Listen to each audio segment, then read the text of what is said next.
Donc, bonjour à toutes et à tous. Hello, everybody. We have the pleasure to have Matei Toma from University of Nancy. We talk today about boundedness for sets of current analytic sheaves. Thank you so much for accepting the invitation, Matei. Hello to you all. Thank you for the invitation. And thanks particularly to Julien for helping me with the connection, because it's basically my first talk on Zoom. We don't use this for the lectures here, so I hope it will work. But okay, so let me start to present the topic. The topic is related with the construction and the description of moduli spaces of complex analytic objects in complex geometry. So the basic motivation. Matei, I don't see your notes. Are you sharing the screen? I think I am. Okay, let's see. Sorry, let's see, maybe something, it was interrupted, okay. I relaunch this. Yeah, that's good. Okay. Is it visible now? Yes, yes, yeah. It is. Okay, so the motivation is to learn something or to understand moduli spaces in complex geometry.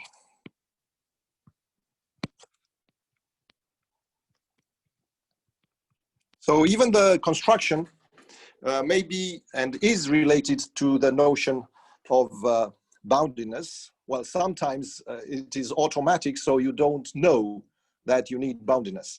So what are moduli spaces? Moduli spaces are parameter spaces for complex analytic objects.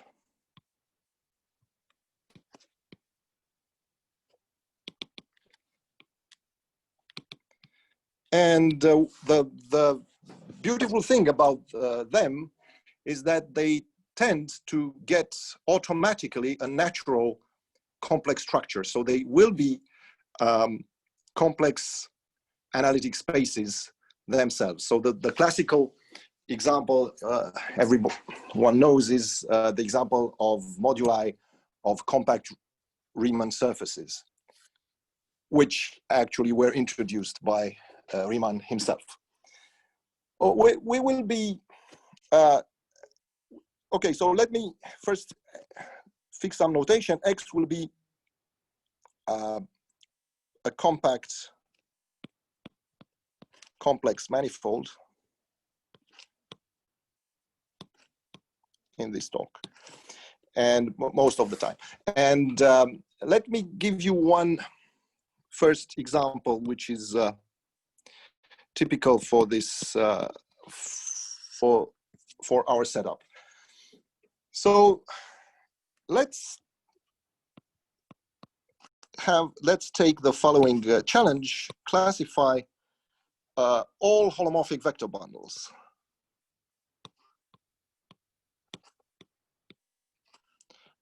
on this manifold X.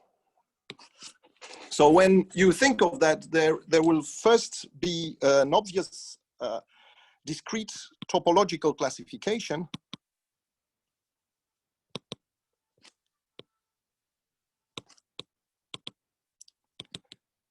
And once you fix the topological type of your objects, you will get a finer holomorphic classification.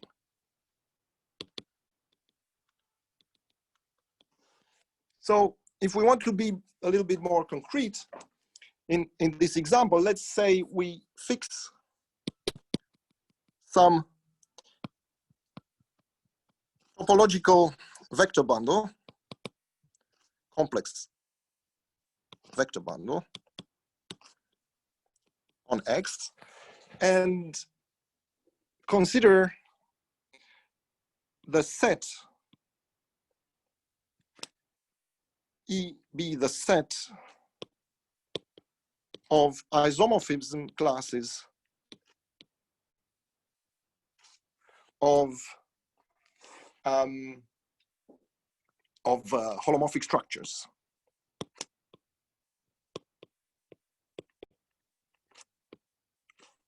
On this fixed topological object.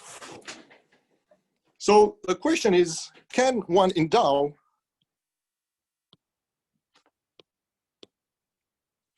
this set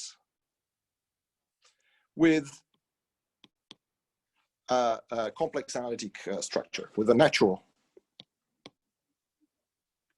holomorphic structure?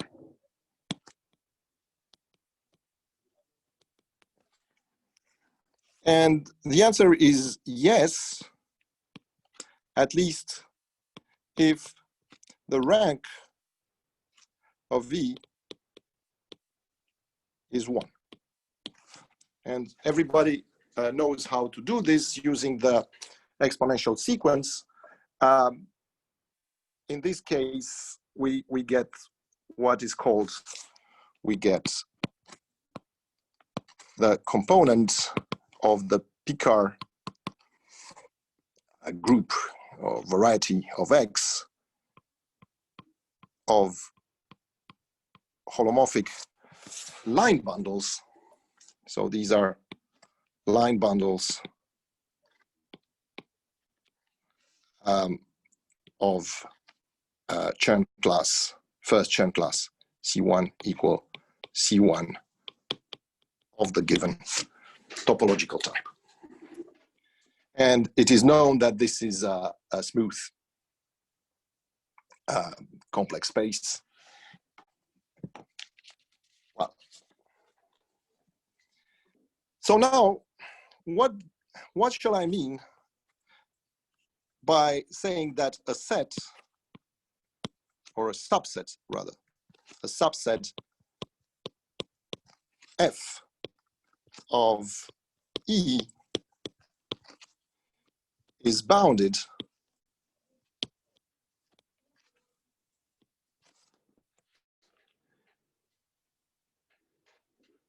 in this context?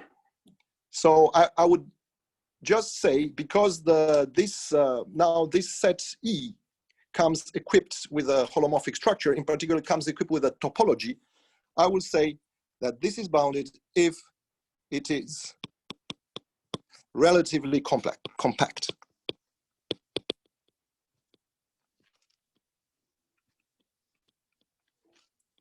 In the Picard variety of X.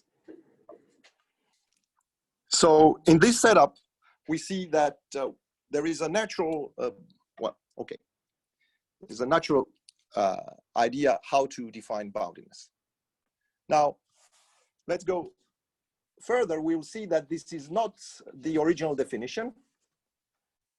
And actually, this is a very easy case of line bundles. We will be concerned more generally with arbitrary vector bundle and even more generally with coherent sheaves. So our objects we want to parameterize are coherent sheaves in two contexts. There are two setups. Two setups. First is the absolute and smooth. This is when I fix X as before, fixed as before. And I consider coherent sheaves, look at coherent sheaves, which generalize vector bundles, holomorphic vector bundles, but they also generalize other, like structure sheaves of subspaces and other objects, coherent sheaves on X.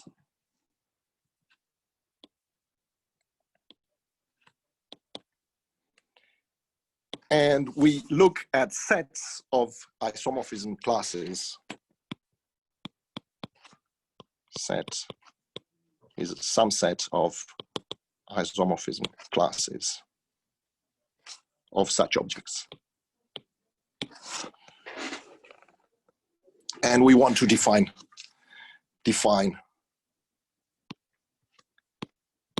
boundedness in this context, and we will show and give criteria for boundedness. And we will show, and then I hope to be able to come to the corollaries why this is good. Why is this useful? Okay, so let me give you one example, or two examples. First example is fix F some coherent sheaf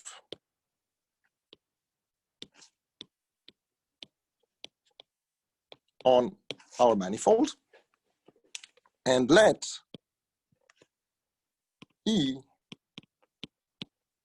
be the set of isomorphism classes, I put this in brackets, of subsheaves of F. And so for a fixed sheaf F, we wonder, is this bounded in some sense?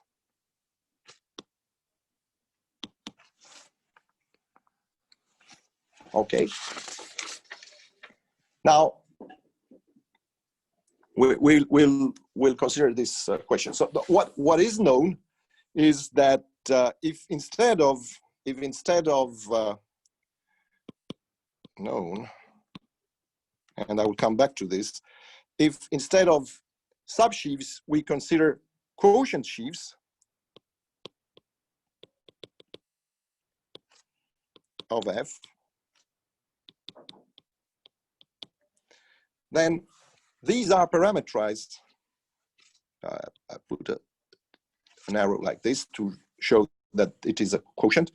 Quotients are parametrized by an analytic space, which is called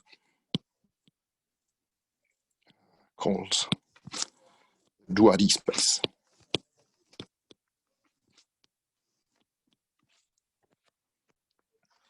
And well, we may just denote it by dxf.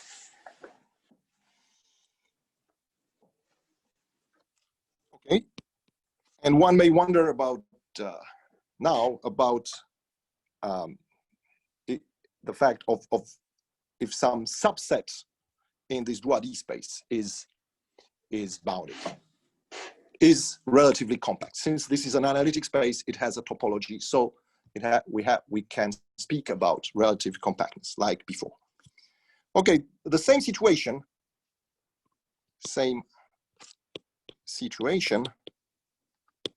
but take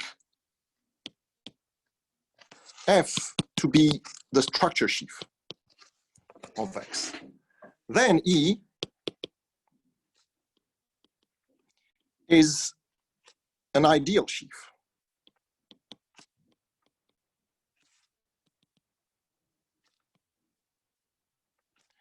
of some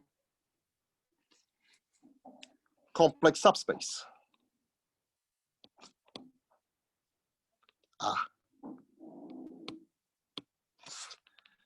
Of X, complex subspace, say Z of X.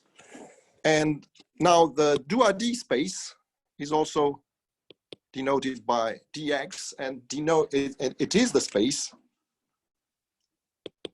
It's the same as the one before,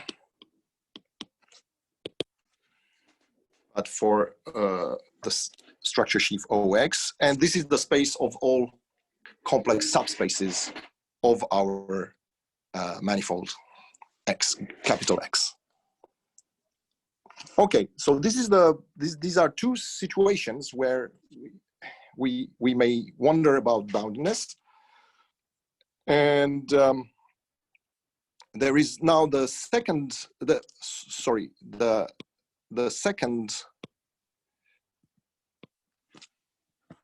setup, which is the relative singular one.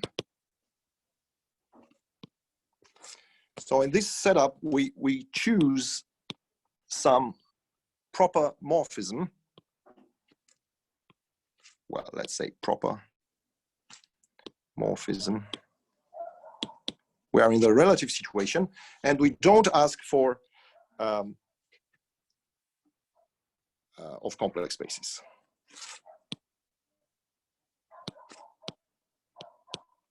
And we don't ask for any kind of smoothness. And now E again is a set, is some set. We are interested in sets of isomorphism classes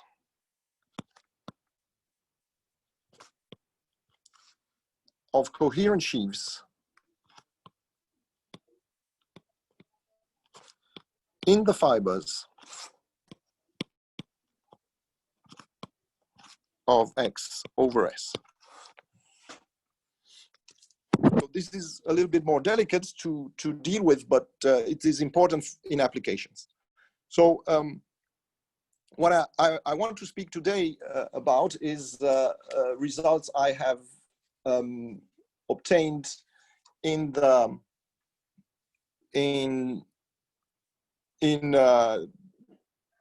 absolute case, in the first setup, and they were already published in 2016. And there are some others which are not yet published in the relative singular case, and they cover, I think, the most general situation. Okay, so now let me go to a little bit of history.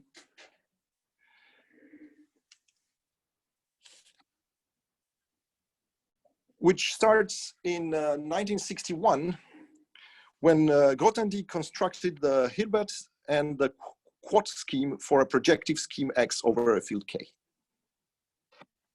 Now, these are exactly the algebraic geometric analogs of the Douady space of subspaces. This is the Hilbert scheme, and the Douady spaces of quotients of a fixed coherent sheaf. This is the quad scheme of Grothendieck. And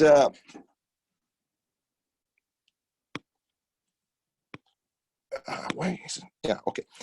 And furthermore, what he also does in this paper, he also shows that if by fixing the Hilbert polynomial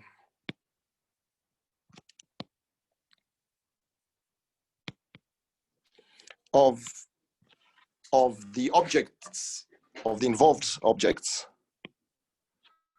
the objects he parametrizes by these schemes, let's say P, he gets projectivity.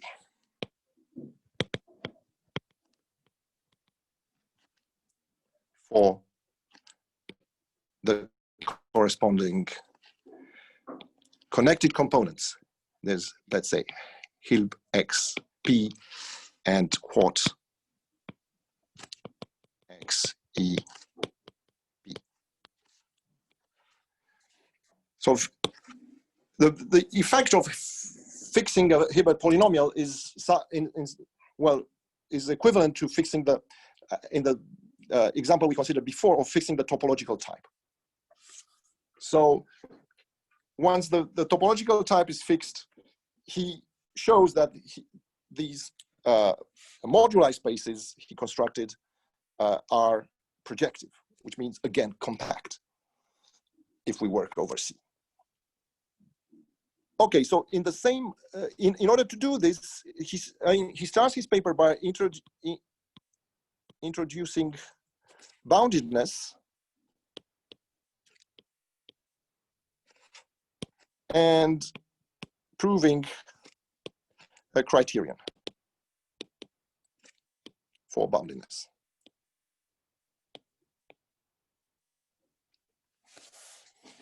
Okay, now what is the next? The next important development comes in 1966 with Mumford, who introduces the notion of regularity.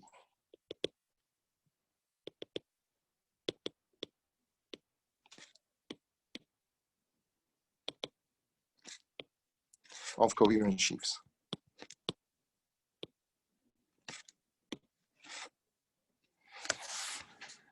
I won't go into details. The regularity is a sheaf is F is called M regular if twisted by the mth tensor power of a fixed ample line bundle is has some vanishing of cohomology. I don't get into details. The point is that this further led to new criteria by Mumford for boundedness and Kleiman the same year. And these criteria are very, very handy when you do algebraic geometry and when you do have an ample line bundle to deal with in the first place. But I think that they were somehow misleading for complex geometers, because at the moment when they saw that how proofs were done, regularity is, nobody was able to generalize this notion of regularity in the complex analytics setup. So the same year, 66, Douady constructs his famous the analogues of Hilbert and Quart.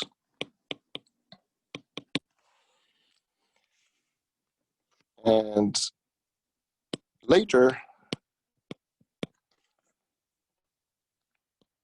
in the late 70s and early 80s, Fujiki proves that if X omega is compact and scalar,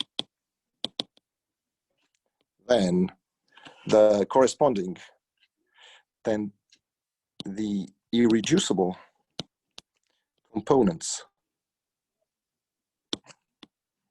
of the Douady spaces are compact.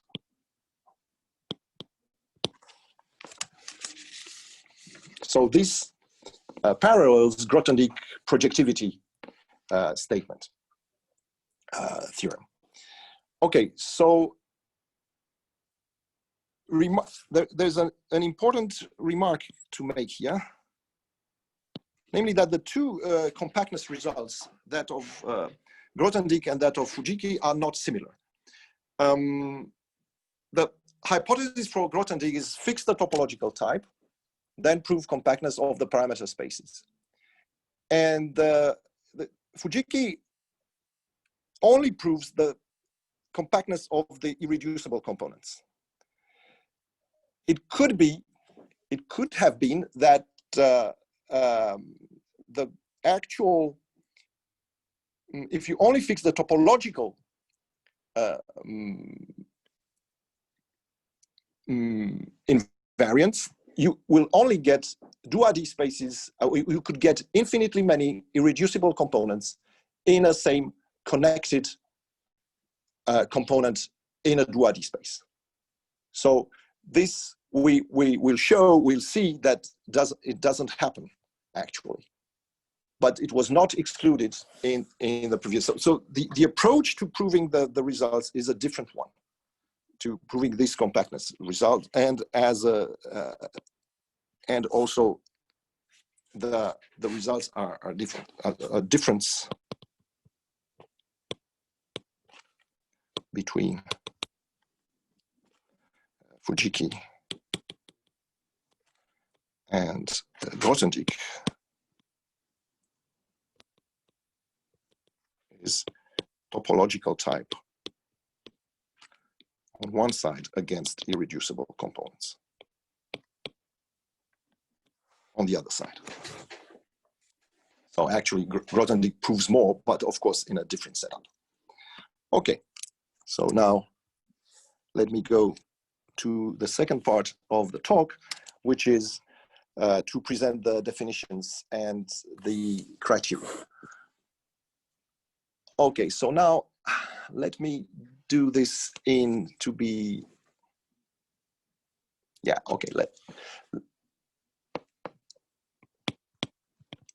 let's look at the definition in the algebraic complex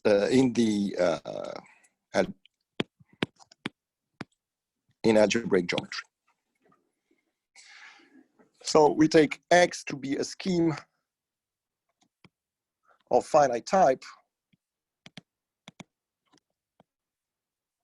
over K, some field, and we say a set E of I will no longer say isomorphic. Okay, I will say isomorphic classes of coherent sheaves on X is bounded if there is some T, some scheme of finite type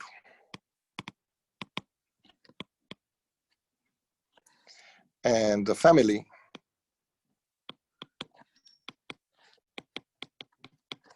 over X cross T of coherent sheaves, coherent, such that the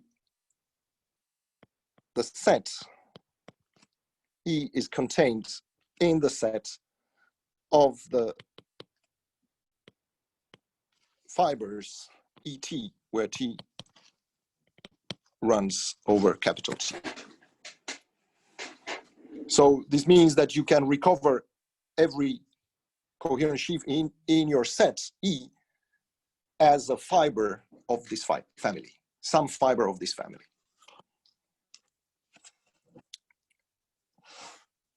Okay, so this is the first definition. Now, apparently this doesn't fit to my first definition when I said there has to be some relatively compact set of objects in some parameter space. But actually, because we are in algebraic geometry, we basically can compactify the scheme T, this scheme T, and moreover, we can extend this sheaf, this family E, to the compactification. So that is the reason. Automatically we'll see that our our set E will be relatively compact in some larger space. So let me give you one example where to see that this is impossible to do in complex geometry. So if X is an Inoue surface, this is a compact non-Kähler surface, complex surface, then it is known that the Picard group is C star. And it is also known that there is a so-called Poincaré bundle parametrizing the all line bundles on X. So this is fine. However, we could say that C star is a nice analytic space. So why not say that this family is bounded? And moreover, C star has a nice complex analytic compactification, which is P1. But there is this is not natural from the moduli point of view, because you cannot extend the Poincaré line bundle to this compactification. So we prefer to think of this set as unbounded.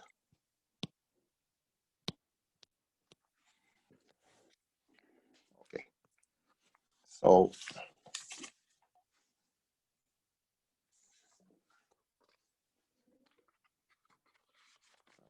some page bad.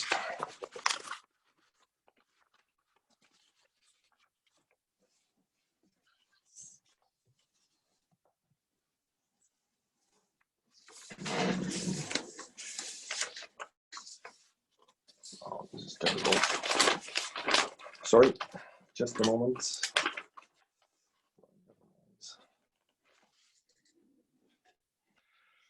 Okay, then let me give the not stay too long.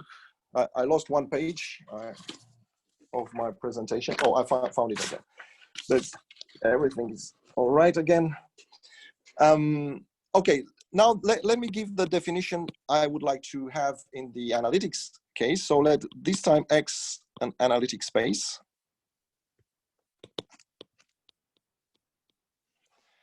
And E, again, a set of isomorphism classes of coherent sheaves on X. Then we say E is bounded if there is some analytic space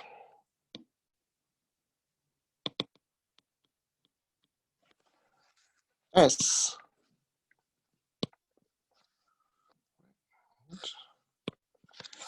and compact subset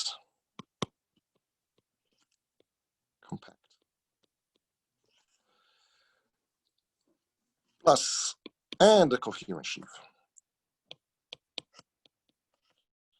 on X cross S coherent, such that this time my set E is contained in the fibers E S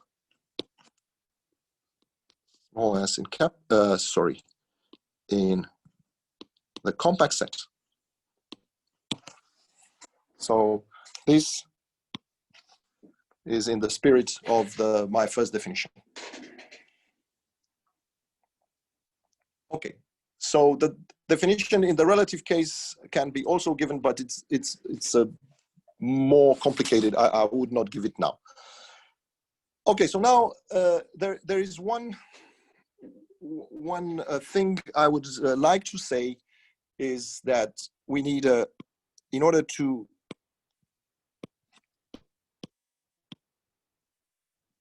be able to have a criterion like in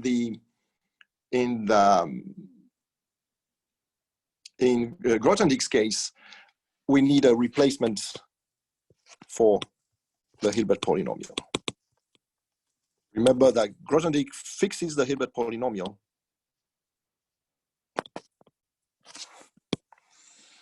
in order to get compactness. And this will be given by the following definition of degree functions.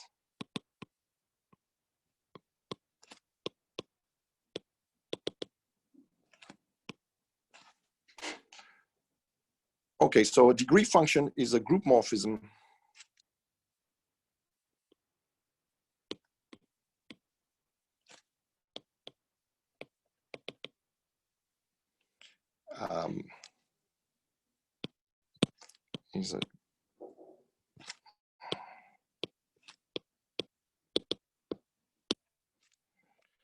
called, let's say, deg P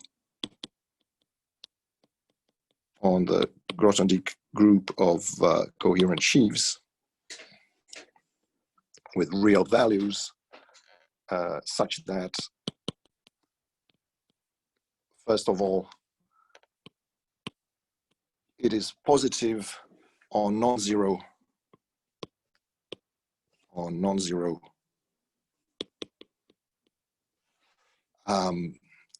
positive cycles, positive P cycles.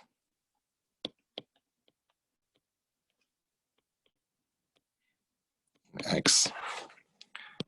Secondly, if it takes bounded values on a set of positive cycles,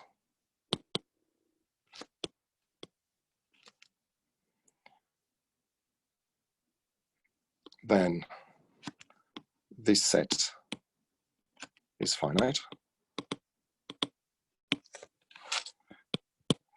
Third, the degree on the class of a coherent sheaf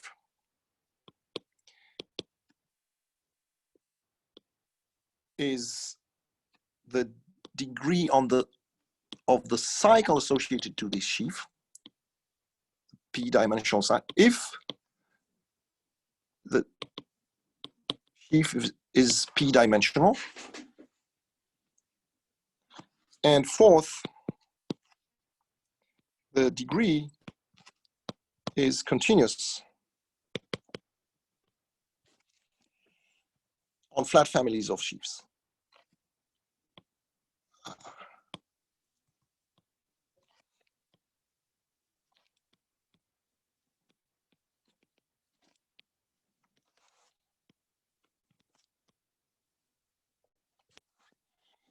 Okay, so if, moreover, if it is, moreover, constant in flat families,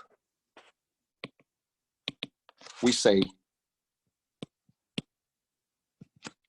that it is strong.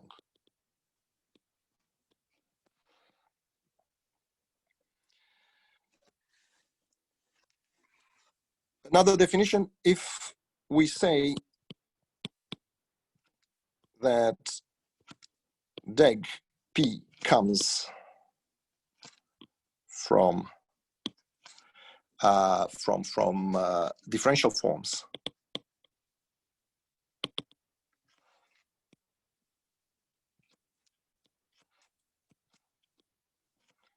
if you get what is normal, if there is some form, if there is some form omega of on X, such that, moreover, the degree function of some cycle Z is the integration of this omega p for all Z p cycle on X. Okay, so these are basically the degrees you get when you use some Kähler metric. This is the basic example. Okay, so now what are the criteria? I will first look at Grothendieck's criterion in projective geometry.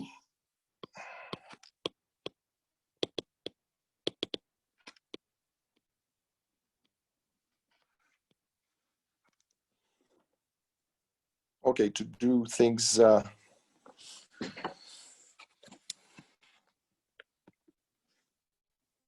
okay, let's do the general case. Or rather general case. What is happening to my, okay. Let X be a projective scheme over S as Noetherian scheme, and OX of 1 relatively very ample.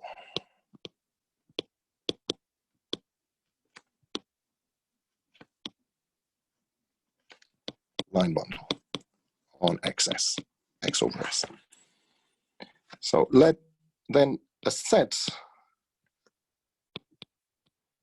E as before of coherent sheaves on the fibers or in the fibers of X over S is bounded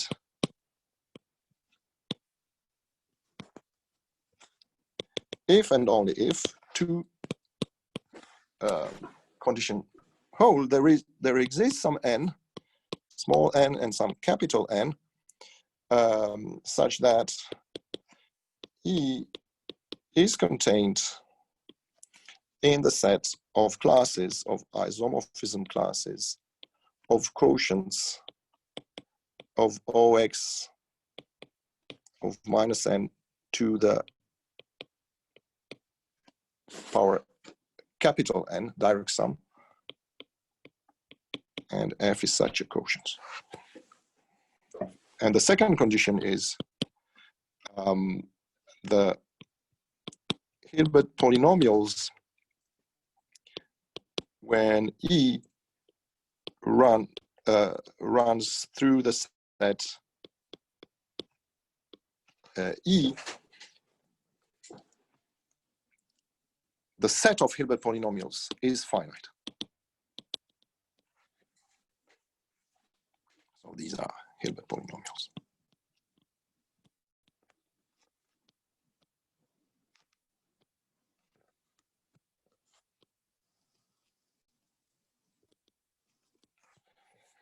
Okay, so how do we replace this in complex geometry? We will need to replace both conditions. The first condition is impossible to have because we don't have a relatively very ample line bundle, but and the second one will be replaced in some reasonable way by the degree functions, and that's the criterion. Criterion in complex geometry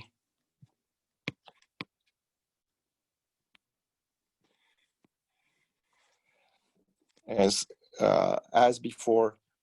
We have the relative situation. Let X over S be proper. These times they are both analytic spaces and endowed with a system with a relative degree system.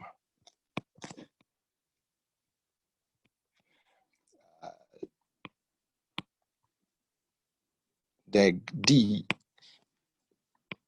S to deg 0 S, where small s runs through the points of capital S. Okay, and now these the proper of relative dimension D.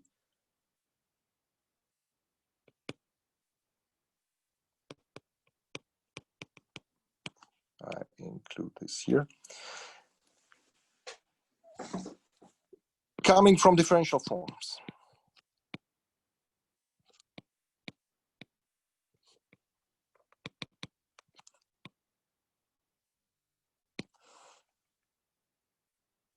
Then a set, let's say capital F, of coherent sheaves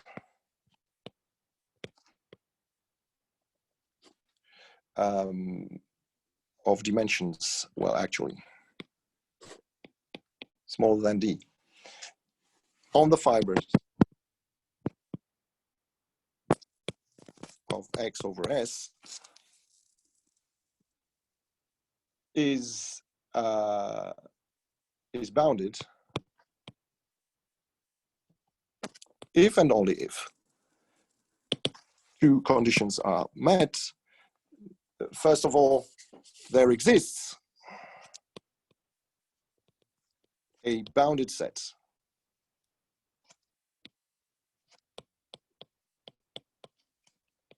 of coherent sheaves on the fibers of XS dominating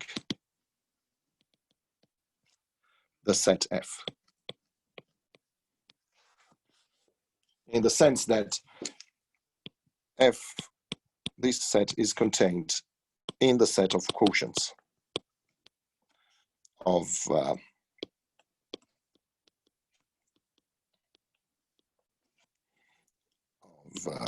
elements of E.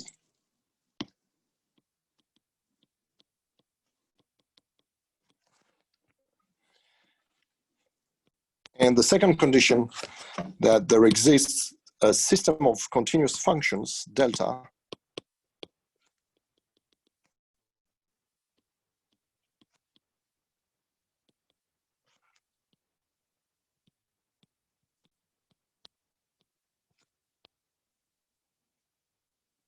on the base,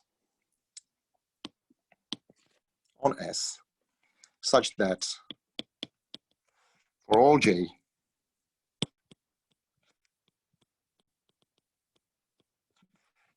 between 0 and D, and for all S in S, and for all F in the set F in a fiber small s, the degree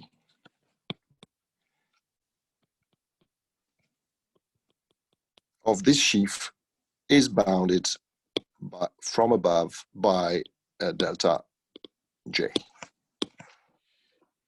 So we get bounds on all degrees. So these conditions are necessary and sufficient. Okay, so basically this is the almost well the replacement of Grothendieck's two conditions. Now let me say something about the strategy of proof. How do we try to prove this? So what is the general strategy?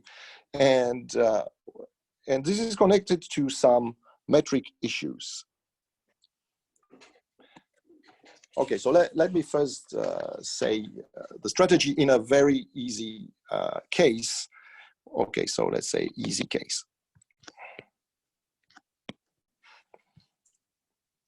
Let's consider E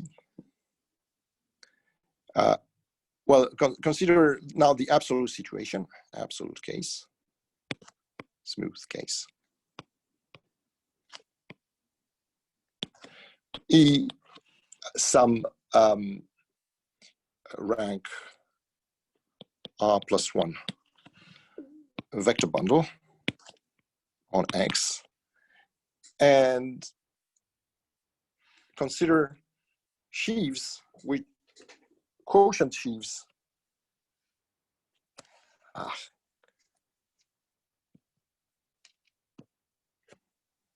What? Okay, sorry. I still have problems with these things. Okay, so we fix a rank R+1 bundle. Is this a 1? Okay, and this is a plus. And we also fix a kilometric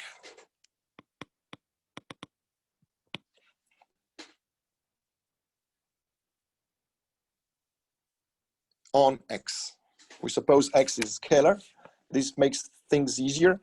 And we look at some delta, some real number, and we fix it also, and we look at the set F of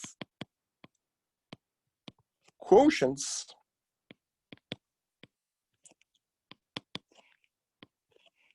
with rank F less than, no, equal to R, quotients of rank R, and degree with respect to this omega bounded by a delta. Then the point is show that show that this family here is bounded.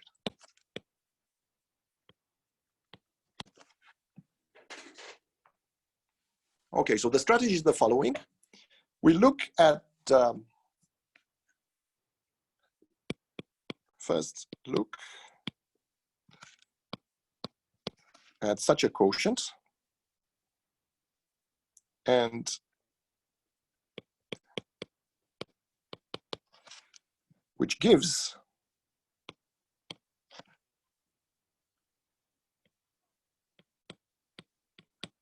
a subspace in the projectivization of E.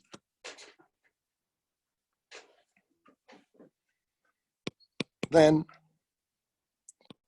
choose a good metric, I will call omega truncated, where you will see Y on POV, and show that the degree bound on deg F induces a volume bound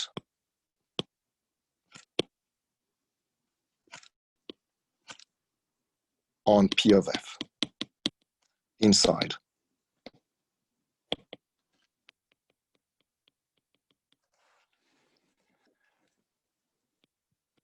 Then use a theorem of Bishop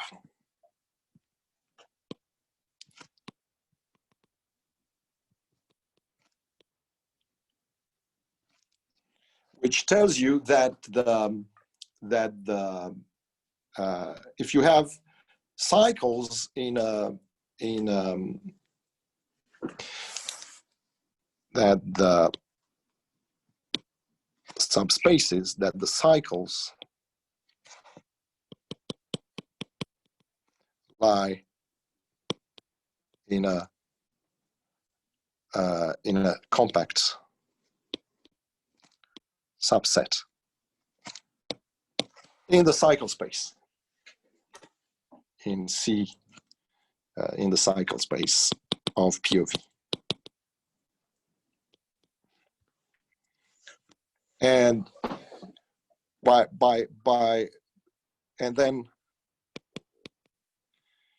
use this compactness to recover compactness for a parameter space of the objects in this set curly F. So this is basically the strategy. I will just tell you one more thing. Okay, so I think my time is over, but maybe I will just tell you what the metric omega truncated is before finishing. Do you allow me 2 more minutes? Yes, of course. Okay, thank you. Okay, so the idea is the following. We have the metric issue. We have our projective space P of V, projectivized bundle over X. We have a metric on X, omega, and if we endow E with some metric, Hermitian metric, then we get a curvature, call it eta, curvature of O. This O of 1, of the tautological line bundle on P of V. This is known to be relatively ample.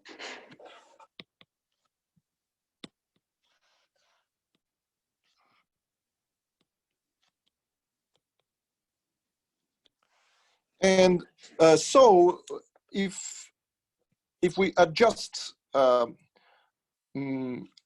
it by some epsilon, then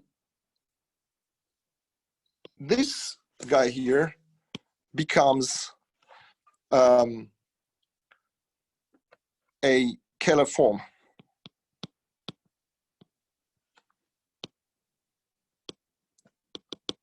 On P of V.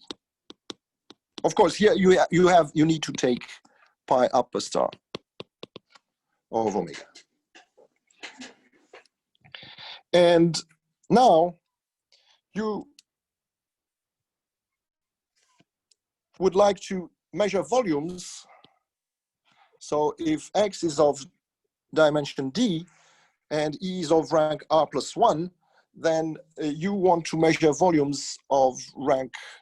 So if this is your, okay. Well, never mind. Okay, what you'd like to measure, my pen is no longer obeying. Okay, well, you would like to measure volumes of dimension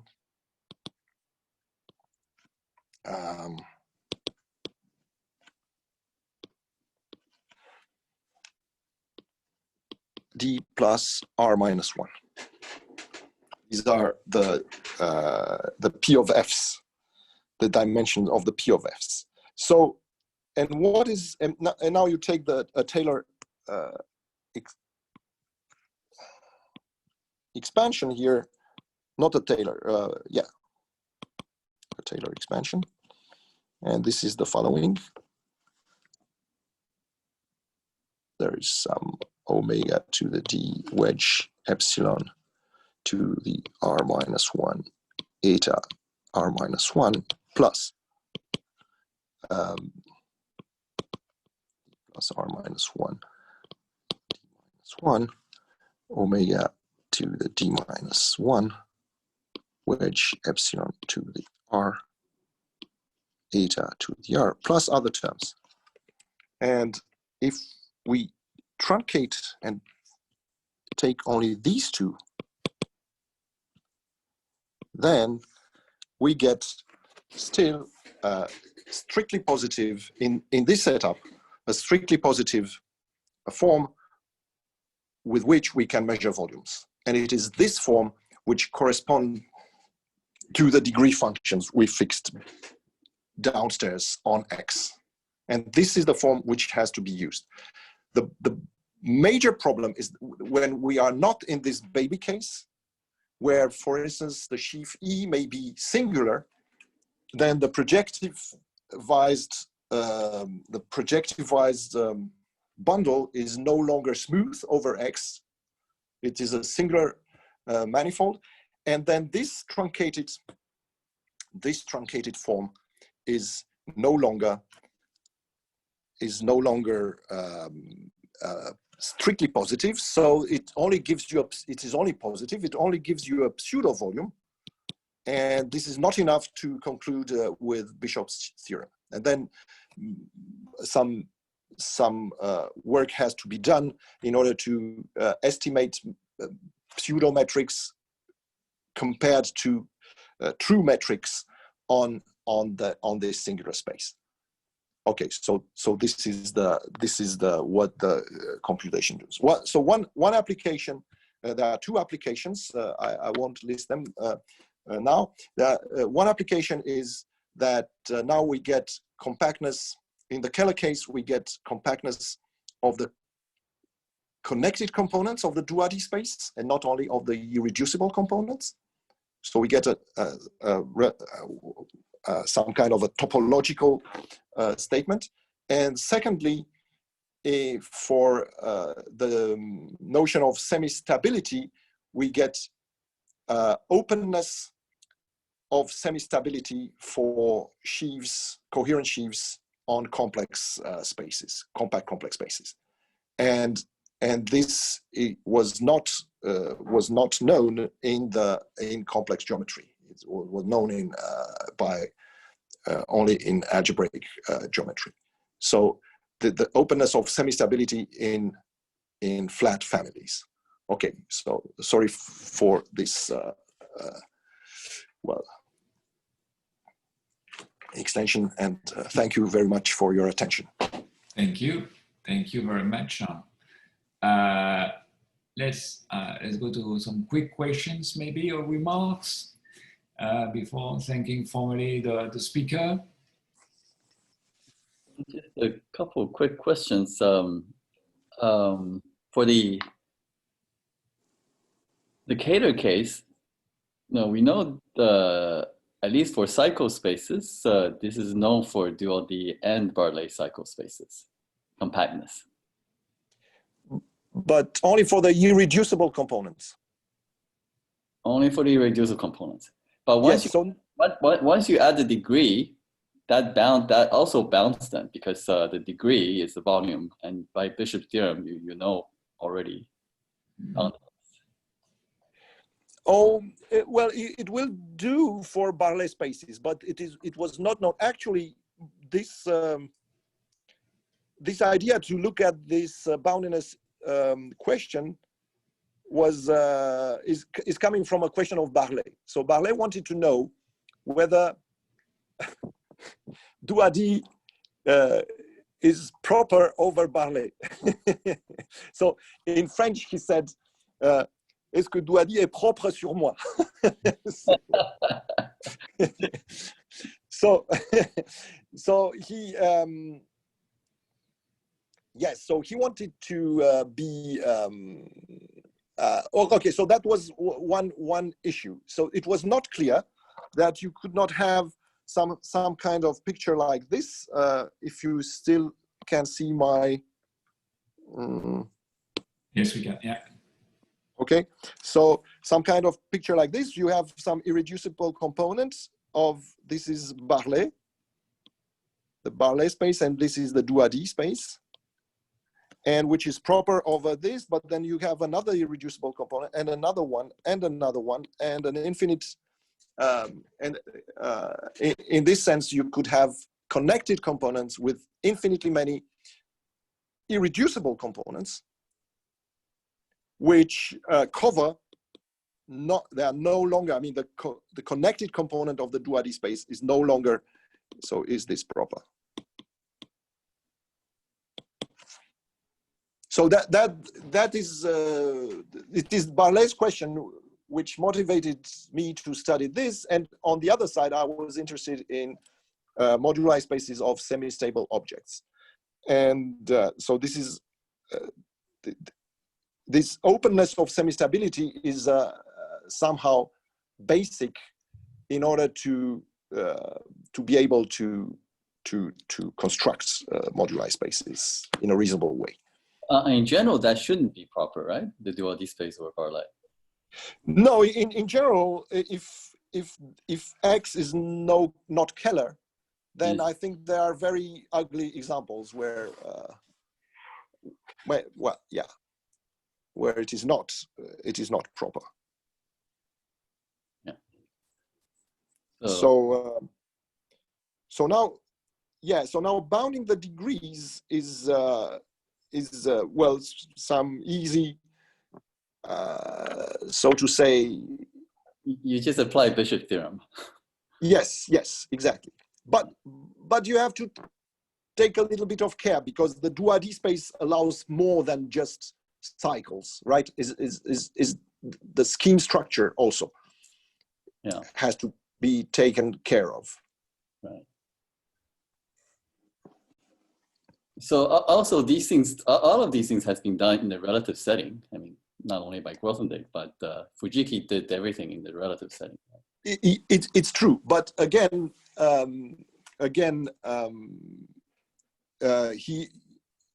he's only looking at irreducible components of the spaces. In the relative case, so he has a very good statement where he takes care that on the base he only looks at what happens over some compact set and compact sets of the base and so on. But in principle, this was done in this setting by Fujiki.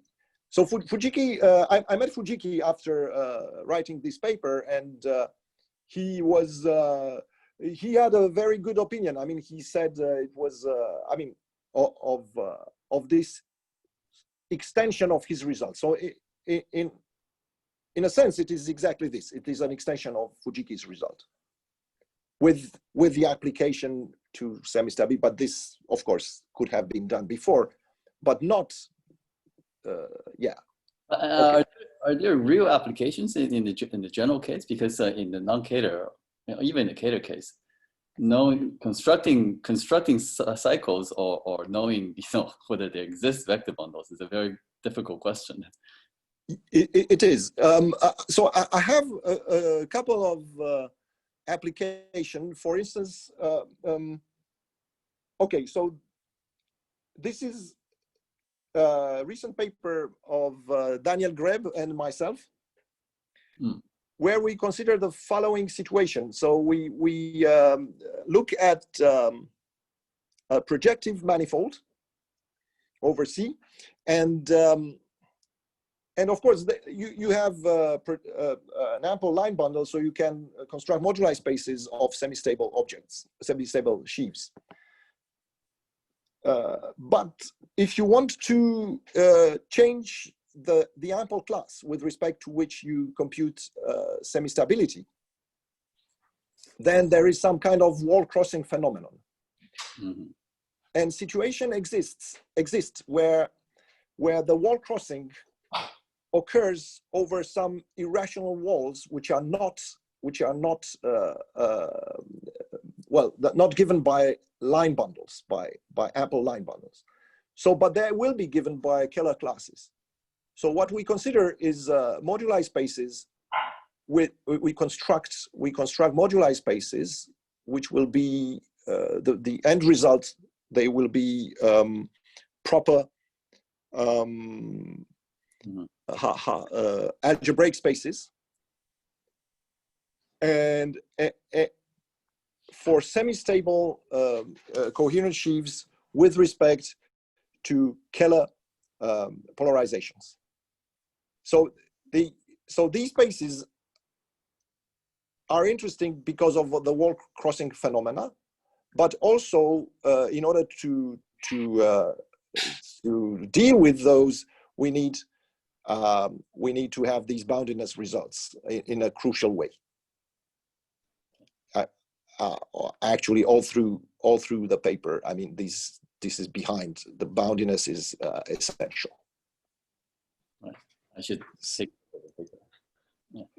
But you keep some positivity, right? You have still some Kähler classes. If you try to degenerate with respect to some big NF line bundle instead of ample, what has happened? Is there something written in the literature? Okay, so this is a question which has been asked by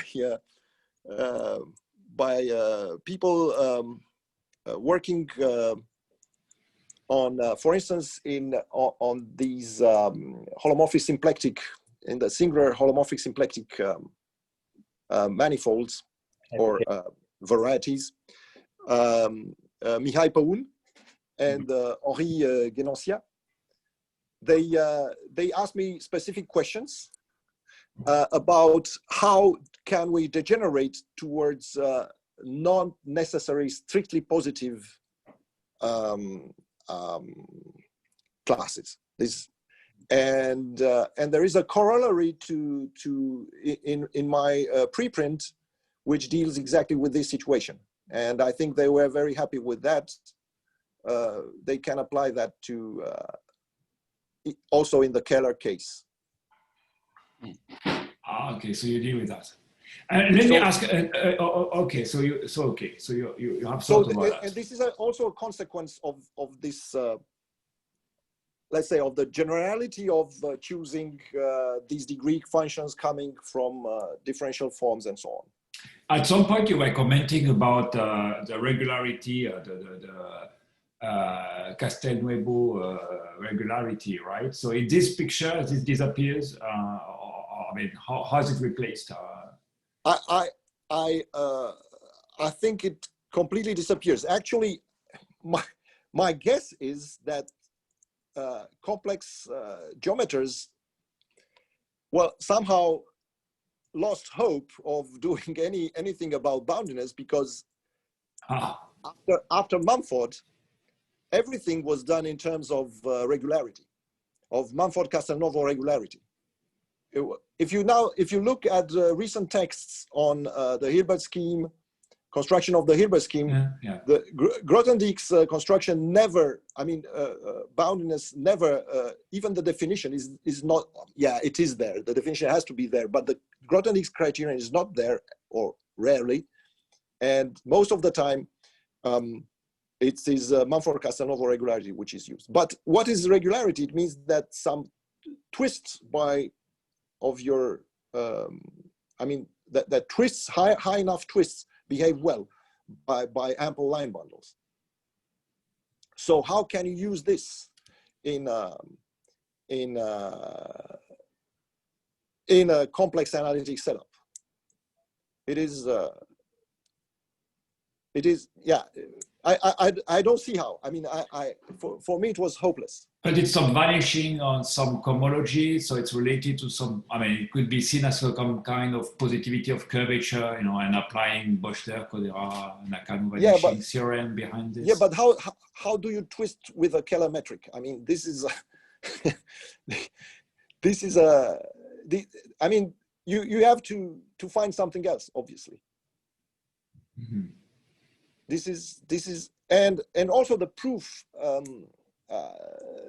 of Grothendieck at some point uses projectivity in a let's say in a crucial way, because at some point he needs to project his manifold. I mean, his manifold is projective. It is embedded in some projective space. And then he projects onto some linear subspace in this projective, in a finite way, and uses and compares the push forward sheaves on this subspace with his manifold X and so on. And this is, if you work on a complex manifold, this is completely lacking. So this approach of computing volumes and so on, using Bishop's theorem, is specific to complex geometry, I think. Cater might help in that direction, but yes, nobody knows at the moment. But some results which are not as good as the well, okay, so some results are valid in the non-Keller case also. Okay, so I gave the definition of strong degree functions. The strong means that your degree functions are let's say, are constant in flat families of sheaves. But what does this mean? These well, if your degree function is measured by integration against some closed positive form, then you're safe. I mean, it is easy to see they don't vary, but in flat families. But if you don't have such a form, then it is even false. I mean, if you're on a non-Keller compact manifold, you can see that these degrees behave very widely. I mean, they will be continuous, but they will not be constant in flat families. So this makes the whole thing very, very complicated, because basically the compactness may fail because of that. I mean, compactness results.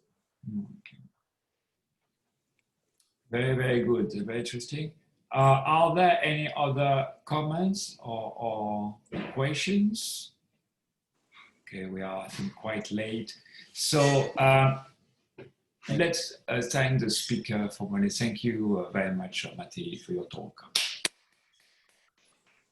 Okay, thank you very much for your attention, and nice to see you, even though at a distance.